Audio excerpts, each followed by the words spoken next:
कपटी मित्र ना कीजिए, पेट बैठ बुद्धि ले, आगे राह दिखाई के पीछे धक्का देत। इस दोहे को समझाने से पहले मैं एक कहानी शेयर करना चाहूँगा आपके साथ। राहुल और राजू दो दोस्त थे। राहुल हमेशा राजू का हेल्प करता, उसका पूरा होमवर्क करता और हमेशा उसे कुछ न कुछ अच्छी बातें, ज्ञान की बातें बताते रहता।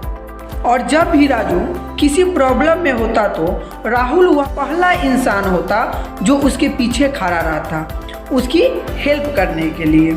एक दिन राजू ने कहा कि पास वाले गांव में एक मेला लगा है, चलो वहां चलते हैं। तो राहुल ने कहा नहीं नहीं, बीच में एक जंगल आता है। तो राजू ने कहा अरे हम दोनों हैं ना, तुझ पे कोई प्रॉब्लम आई तो मैं साथ दूंगा और मुझ पे कोई प्रॉब्लम आई तो तुम देख लेना, आखिर दोस्त होते क्यों हैं। राहुल ने कहा ठीक है। उसी विश्वास को देखते हुए वे दोनों चल दिए।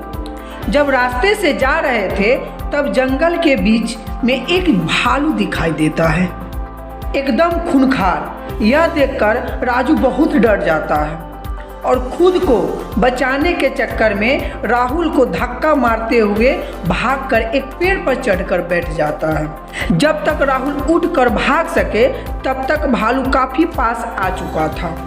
तो उसे तरकीब सूझी, क्योंकि भागने का चारा उसके पास था नहीं, तो वह बेहोश होने का नाटक करता है, अपनी सांसें रोक लेता है। और उसकी किस्मत भी अच्छी थी कि भालू भी वहां से बस उसके आसपास घूमकर चला गया। अब उसके जाने के बाद वह उठता है, राजू नीचे उतरता है और आकर राहुल से पूछता है अरे मैंने देखा वह भालू तुम्हारे आसपास घूम रहा था, तुम्हारे कान के पास कुछ कह रहा था क्या? राहुल ने कहा वह कुछ कहने का कोशिश कर रहा था। राजू कहता है क्या बात कर रहे हो, क्या कहा उसने? राहुल ने कहा उसने कहा तुम जैसे दोस्त से मुझे दूर रहना चाहिए। इस दोहे में भी कबीरदास जी यही कहना चाहते हैं, ऐसे दोस्त मत बनाइए जो आपके साथ सिर्फ इसलिए है कि उनका फायदा है, उनके सारे काम हो रहे हैं पर आपके जिंदगी में उनके रहने से कुछ भी अच्छा नहीं हो रहा।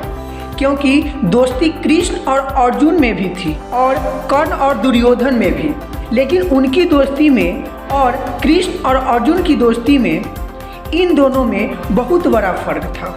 क्या एक तरफ दोनों दोस्त एक दूसरे का भला चाहते थे और दूसरी तरफ एक सही था और दूसरा बस उस सही का इस्तेमाल कर रहा था। इसलिए कर्ण सही होने के बावजूद भी हार जाता है और अर्जुन जीत जाता है। दोस्ती हमेशा उनसे करिए जिनसे आपकी सोच मिलती है।